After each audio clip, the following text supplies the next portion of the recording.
کے لیے اللہ کے نبی نے چندہ بھی کیا، جس میں حضرت عمر رضی اللہ عنہ گھر کا آدھا مال لائے اور حضرت صدیق اکبر رضی اللہ تعالیٰ عنہ گھر کا سارا مال لے کر حضور کی خدمت میں آئے۔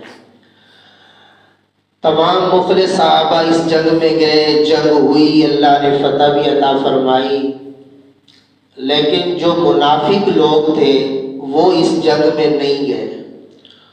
انہوں نے جھوٹے بہانے بنائے، عذر بنائے، ہیلے بنائے۔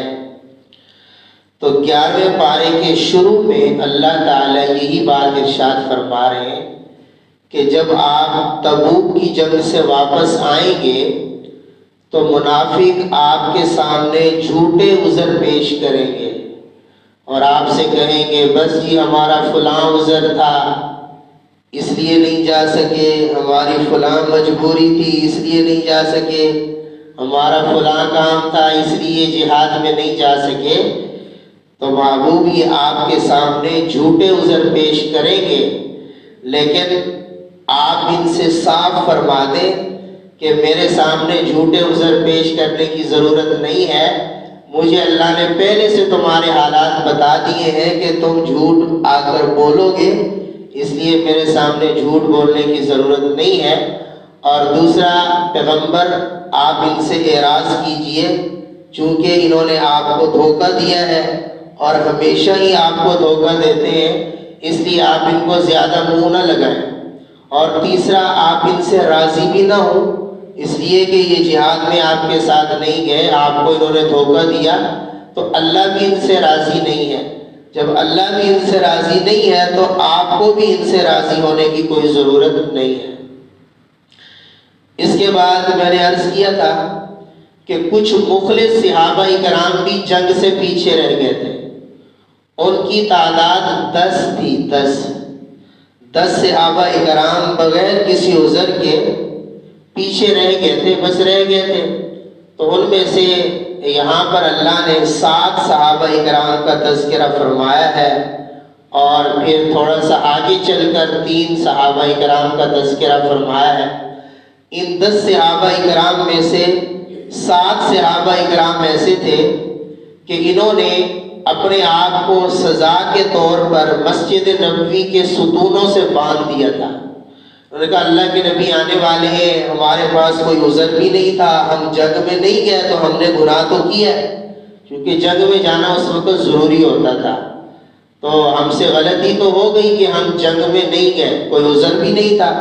اس لیے 7 صحابہ کرام نے اپنے آپ کو مسجد نبوی کے ستونوں سے باندھ دیا اور کہا جب تک اللہ کے نبی ہمیں نہیں کھولیں گے ہم ستونوں سے بندھے رہیں گے، ہماری یہی سزا ہے۔ چنانچہ پھر اللہ نے ان کی توبہ کو قبول فرمایا اور نبی کریم صلی اللہ علیہ وسلم نے حکم دیا اور ان کو کھول دیا گیا۔ تو 7 صحابہ کرام کی توبہ اللہ نے اس طرح قبول فرمایا۔ تھوڑا سا آگے چل کر جو باقی 3 صحابہ کرام تھے ان کا تذکرہ بھی اللہ نے کیا ہے۔ یہ جو باقی 3 صحابہ تھے، حضرت مرارہ بن ربیع رضی اللہ تعالیٰ عنہ، حضرت ہلال بن امیہ رضی اللہ تعالیٰ عنہ اور حضرت کعب بن مالک رضی اللہ تعالیٰ عنہ، ان 3 صحابہ نے اپنے آپ کو ستونوں سے نہیں باندھا تھا۔ جب اللہ کے نبی جنگ سے واپس آئے تو یہ حضور کی خدمت میں پیش ہوئے۔ اللہ کے نبی نے پوچھا بتاؤ جنگ میں کیوں نہیں گئے؟ تو انہوں نے صاف صاف بتا دیا اللہ کے نبی کوئی عذر نہیں تھا، بس سستی سمجھ لیں یا جیسے بھی ہم رہ گئے۔ حضرت کعب بن مالک کہتے ہیں چونکہ جب یہ جنگ ہوئی تھی اس وقت باغوں کے پھل بھی تیار تھے اور میرے پاس اس وقت باغات اور درخت بھی کافی سارے تھے، میرے پاس اس وقت سواری بھی موجود تھی، میرے پاس اسباب پورے تھے، لیکن میں نے کہا چلو یہ قافلہ روانہ ہو جائے، میرے پاس تو سواری بھی موجود ہے، سب کچھ ہے، میں ان کے پیچھے چلا جاؤں گا، جا کر قافلے میں مل جاؤں گا۔ اس طرح حضرت کعب کہتے ہیں میں رہ گیا۔ اللہ کے نبی آئے، یہ تینوں صحابہ پیش ہوئے، حضور نے پوچھا تو انہوں نے بالکل جھوٹ نہیں بولا، صحابہ جھوٹ نہیں بولتے تھے، صحابہ سچے تھے، کہا ہم اللہ کے نبی کو سچ سچ بتا دیا کہ یا رسول اللہ کوئی عذر نہیں تھا، بس ہم رہ گئے۔ تو اللہ کے نبی نے صحابہ کرام سے فرمایا کہ آج کے بعد ان سے کوئی نہیں بولے گا۔ چنانچہ 50 دن تک حضرت کعب کہتے ہیں ہم سے کوئی نہیں بولا، نہ اللہ کے نبی ہم سے بولتے تھے، نہ حضور کے صحابہ ہم سے بولتے تھے۔ ہم مسجد نبوی میں آتے تھے، چپکے چپکے سے نماز پڑھ کے چلے جاتے تھے، کوئی ہم سے بولنے کے لیے تیار نہیں ہوتا تھا۔ بلکہ حضرت کعب کہتے ہیں جب میں حضور کو دیکھتا تھا تو حضور اپنا چہرہ انور دوسری طرف کر لیتے تھے، اور جب میں نماز پڑھنے لگتا تھا پھر حضور مجھے دیکھنے لگ جاتے تھے۔ 50 دن اس طرح گزر گیا۔ کہتے ہیں ہم اللہ کے سامنے روتے رہے، توبہ کرتے رہے، تو 50 دنوں کے بعد اللہ تعالیٰ نے ان صحابہ کرام کی توبہ قبول فرمائی اور قرآن کریم نازل فرمایا۔ تو حضرت کعب فرماتے ہیں پھر حضور نے ہمیں بلایا، ہم حضور کی خدمت میں حاضر ہوئے تو حضور ہم سے بڑے خوش ہوئے اور فرمایا تم کتنے اچھے توبہ کرنے والے ہو کہ تمہاری توبہ اللہ نے قبول فرمائی ہے، اور تمہاری توبہ کی قبولیت کا حکم عرشوں سے آیا ہے، اللہ نے وہی نازل فرمائی ہے، اللہ تم سے راضی ہو گئے۔ تو یہ تذکرہ یہاں پر ہے۔ پھر یہاں پر اللہ تعالیٰ نے مسجد ضرار اور مسجد قباء کا تذکرہ بھی فرمایا ہے۔ منافقین نے ایک مسجد بنائی تھی، اس کا نام تھا مسجد ضرار۔ مسجد بنانے میں ان کی نیت ٹھیک نہیں تھی، ان کی نیت خراب تھی۔ اعمال کا مدار نیت پر ہوتا ہے، اگر نیت خالص اللہ کی رضا کی ہو تو عمل قبول ہوتا ہے، اگر نیت اللہ کی رضا کی نہ ہو تو جو سا عمل بھی کر لو اللہ قبول نہیں فرماتے۔ چاہے مسجد بنا لو، اگر مسجد اگر مسجد بنائی ہے نیت اللہ کو راضی کرنے کی نہیں ہے، مقابلے بازی کی ہے، دنیاوی اغراض اس سے مقصود ہے، دکھلاوا مقصود ہے، چاہے مسجد بھی بنا لو کوئی اجر نہیں ملے گا کیونکہ نیت خراب ہے۔ یہ منافقین نے مسجد ضرار کسی نیت پر بنائی تھی، ان کی نیت کوئی اللہ کو راضی کرنے کی نہیں تھی۔ انہوں نے مسجد ضرار بنائی تھی تاکہ مسلمان تقسیم ہو جائیں، انہوں نے مسجد ضرار بنائی تھی تاکہ دین کے دشمنوں کو یہاں پناہ ملے۔ انہوں نے مسجد ضرار بنا دی اور اللہ کے نبی سے عرض کیا کہ آپ ہماری مسجد میں تشریف لے آئیں، آپ ہماری مسجد میں آ کر نماز پڑھ لیں تاکہ ہماری مسجد میں برکت ہو جائے۔ اللہ کے نبی نے ان سے وعدہ فرمایا تھا کہ جب میں تبوک کی جنگ سے واپس آؤں گا تو تمہاری مسجد میں آؤں گا۔ ابھی اللہ کے نبی تبوک کی جنگ سے لوٹے نہیں تھے، اللہ نے راستے میں حضور کو بتا دیا کہ آپ نے اس مسجد میں نہیں جانا، آپ نے اس مسجد میں جا کر نماز نہیں پڑھنی۔ کیوں؟ اس لیے کہ اس مسجد کے بنانے والوں کی نیت ٹھیک نہیں ہے، اس مسجد کے بنانے والوں کی نیت اللہ کی رضا کی نہیں ہے، اس مسجد کے بنانے والوں کی نیت فساد کی ہے، دین دشمنی کی ہے، اس لیے آپ نے اس مسجد میں جا کر نماز نہیں پڑھنی۔ تو پھر اللہ کے نبی تشریف بھی نہیں لے گئے اور اس مسجد کو پھر اللہ کے نبی نے توڑوا دیا تھا، ختم کروا دیا تھا۔ اس کے ساتھ ہی اللہ نے مسجد قباء کا تذکرہ فرمایا۔ یہ جو مسجد قباء ہے، اس مسجد قباء کی اور مسجد قباء کے نمازیوں کی اللہ نے تعریف فرمائی ہے۔ فرمایا مسجد قباء میں ایسے لوگ رہتے ہیں جو طہارت کو پسند کرتے ہیں، جو پاکیزگی کو پسند کرتے ہیں، ظاہری پاکیزگی بھی پسند کرتے ہیں، باطنی پاکیزگی بھی پسند کرتے ہیں۔ تو اللہ نے یہاں مسجد قباء کے بارے میں نبی علیہ السلام سے فرمایا کہ آپ مسجد قباء میں جایا کریں اور مسجد قباء میں جا کر نماز بھی پڑھا کریں۔ چنانچہ نبی علیہ السلام جب مکہ سے ہجرت فرما کر مدینہ میں جا رہے تھے، راستے میں حضور ٹھہرے تھے اور اس وقت حضور نے مسجد قباء کی بنیاد رکھی تھی۔ تو ایک طرف منافقین کی مسجد کا ذکر ہے اور ایک طرف مخلصین مومنین کی مسجد کا ذکر ہے۔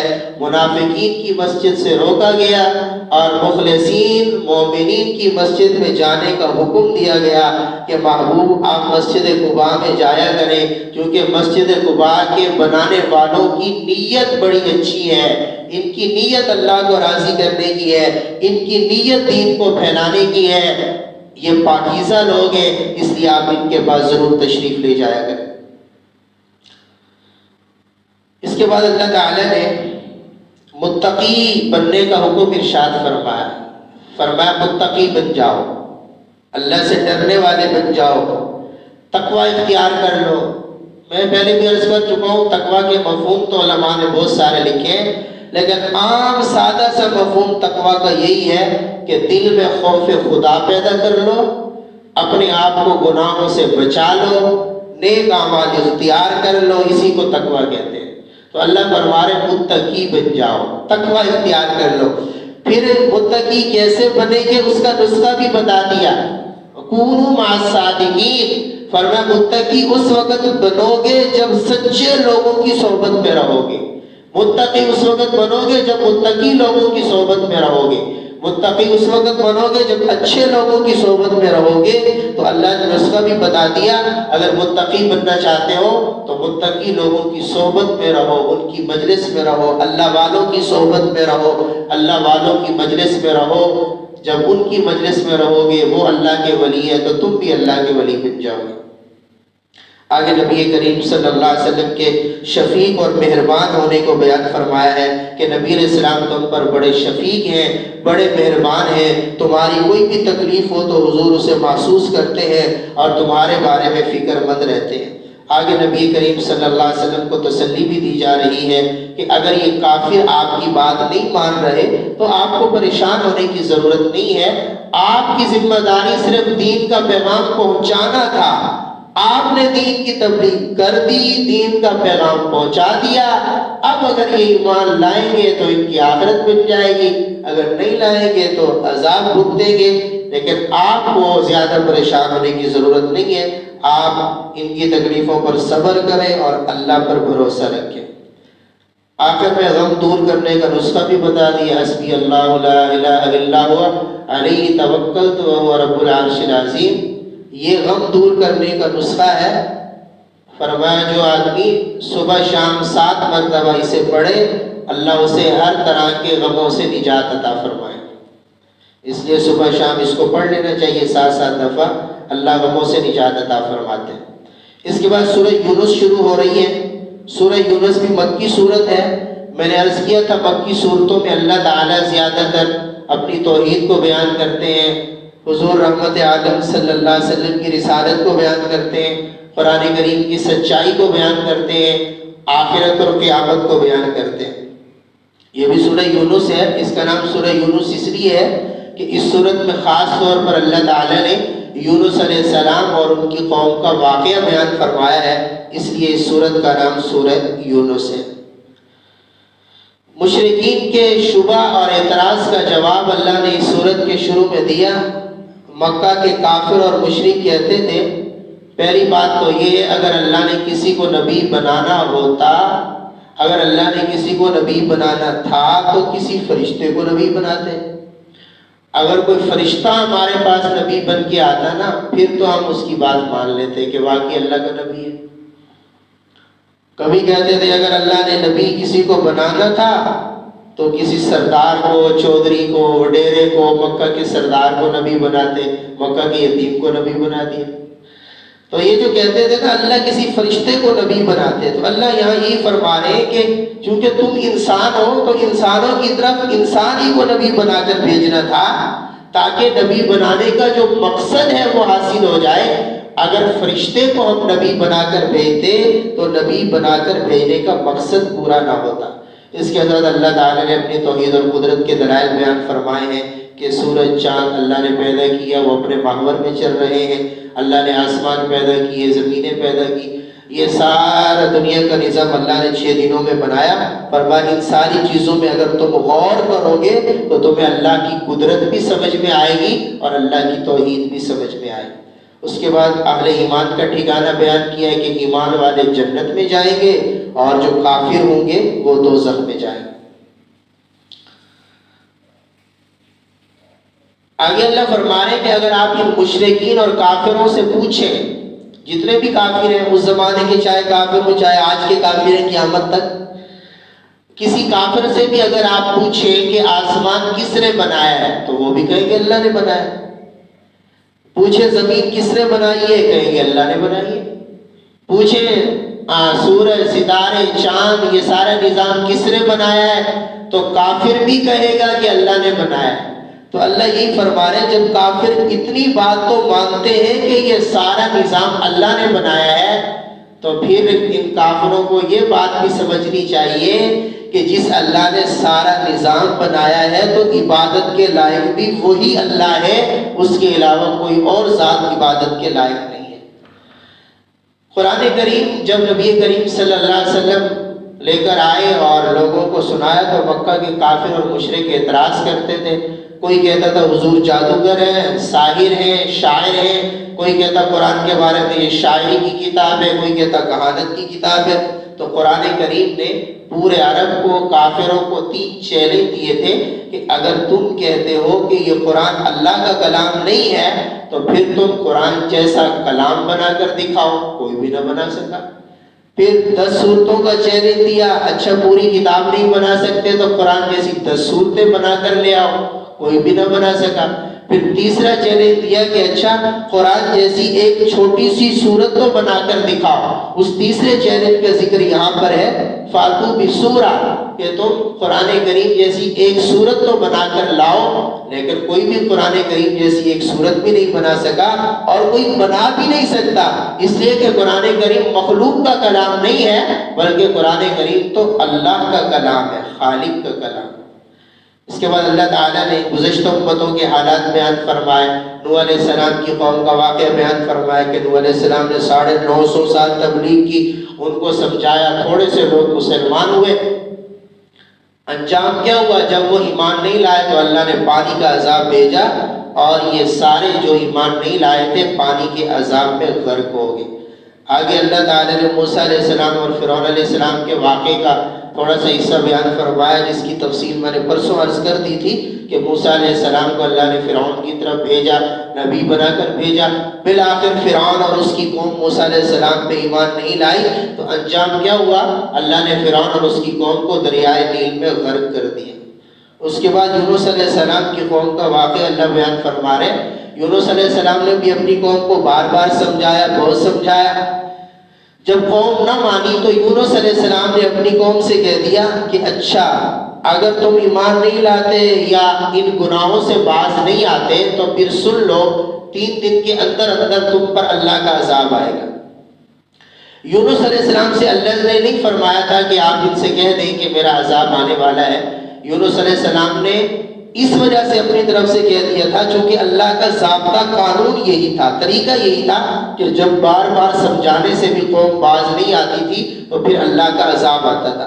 یونس علیہ السلام نے اس طرز کو دیکھتے ہوئے قوم سے کہہ دیا کہ اگر تم میری بات ماننے کے لیے تیار نہیں ہو تو 3 دن کے اندر اندر تم پر اللہ کا عذاب آئے گا۔ پھر یونس علیہ السلام نے خود بستی کو چھوڑ دیا کہ یہ اللہ کا عذاب آ جائے اور میں بھی اس بستی میں ہوں تو میں بھی اللہ کے عذاب کا شکار نہ ہو جاؤں کہیں، اس لیے یونس علیہ السلام نے بستی کو چھوڑا، باہر چل پڑے۔ لمبا واقعہ، خلاصہ بہرحال کشتی میں بیٹھے، بہرحال کشتی جو ہے وہ پانی میں آگے پیچھے ہونے لگی تو بہرحال انہوں نے کرا ڈالا کشتی والوں نے اور یونس علیہ السلام کا نام نکلا۔ یونس علیہ السلام کو انہوں نے اٹھایا اور سمندر میں پھینک دیا۔ آگے مچھلی تھی، اس نے منہ کھولا تھا، اللہ کا حکم تھا، یونس علیہ السلام مچھلی کے پیٹ میں چلے گئے۔ بعض روایتوں میں 40 دن، بعض روایتوں میں 7 سال تک کا بھی ذکر ہے کہ یونس علیہ السلام مچھلی کے پیٹ میں رہے۔ جب مچھلی کے پیٹ میں تھے تو پھر وہاں اللہ کی تسبیح بیان کی۔ قرآن کریم کہتا ہے اگر اللہ کی تسبیح وہاں یونس علیہ السلام بیان نہ کرتے تو فرمایا قیامت کے دن تک مچھلی کے پیٹ میں رہتے۔ وہاں تسبیح بیان کی کیا؟ یہ آیت کریمہ پڑھتے رہے، لا الہ الا انت سبحانک انی کنت من الظالمین۔ یہ آیت کریمہ پڑھتے رہے تو اللہ نے بالآخر یونس علیہ السلام کو اس مشکل سے نجات عطا فرمائی۔ تو علماء کہتے ہیں آیت کریمہ مشکلات سے نجات کا وظیفہ ہے۔ کوئی بھی مشکل ہو، کوئی بھی پریشانی ہو، آیت کریمہ کثرت سے پڑھی جائے تو اللہ مشکل سے نجات عطا فرما دیتے ہیں۔ یونس علیہ السلام نے آیت کریمہ پڑھی، اللہ نے مچھلی کے پیٹ سے باہر نکال دیا۔ ادھر قوم نے تھوڑے سے بادل دیکھے آسمان پر تو قوم کہنے لگی یونس علیہ السلام بھی بستی میں نہیں ہے، لگتا ہے یونس علیہ السلام بالکل سچی بات فرما کر گئے ہیں، کہیں ایسا نہ ہم پر اللہ کا عذاب آ جائے، ہم مارے جائیں۔ چنانچہ قوم نے اللہ کے سامنے سچی توبہ کر لی۔ ابھی عذاب آیا نہیں تھا، عذاب شروع نہیں ہوا تھا، اس لیے کہ جب اللہ کا عذاب آ جائے پھر توبہ قبول نہیں ہوتی، اس سے پہلے قبول ہوتی ہے۔ ابھی عذاب آیا نہیں تھا لیکن آنے والا تھا، اس سے تھوڑا سا پہلے قوم نے توبہ کی تو اللہ نے ان کی توبہ کو قبول فرما دیا اور انہیں اللہ نے معاف فرما دیا۔ تو اب اللہ فرمانے ہی چاہتے ہیں کہ نبی کا کام دین پہنچانا ہوتا ہے، دین کی تبلیغ کرنا ہوتا ہے۔ اب اگر نبی کے اس پیغام کو کوئی قبول کر لے گا، مسلمان ہو جائے گا، نیک اعمال کی زندگی پہ آ جائے گا، تو اس کی اپنی دنیا بھی بن جائے گی اور آخرت بھی بن جائے گی۔ اور اگر کوئی نبی کی دعوت کو ٹھکرا دے گا، نبی کی بات نہیں مانے گا، دین کا پیغام قبول نہیں کرے گا، تو اپنی آخرت بھی برباد کرے گا، دنیا بھی برباد کرے گا۔ تو نبی کا کام دین کا پیغام پہنچانا ہوتا ہے۔ اس کے بعد انسان کو اللہ نے اختیار دیا ہے، اگر اپنی مرضی سے ایمان لائے تو کامیاب ہے، اگر ایمان نہ لائے تو ناکام ہے۔ اللہ ہم سب کو عمل کی توفیق دے۔ الحمدللہ رب العالمین، والصلاة والسلام علی سید الانبیاء والمرسلین۔ ربنا آتنا فی الدنیا حسنہ وفی الآخرۃ حسنہ وقنا عذاب النار۔ ربنا ظلمنا انفسنا وان لم تغفر لنا وترحمنا لنكونن من الخاسرین۔ اللهم انا نسألك من خير ما سألك منه عبدك ونبيك محمد صلى الله عليه وسلم، ونعوذ بك من شر ما استعاذ منه عبدك ونبيك محمد صلى الله عليه وسلم۔ أنت المستعان وعليك البلاء ولا حول ولا قوة إلا بالله العلي العظيم۔ وصلى الله تعالى على خير خلقه محمد وعلى آله وأصحابه أجمعين برحمتك يا أرحم الراحمين۔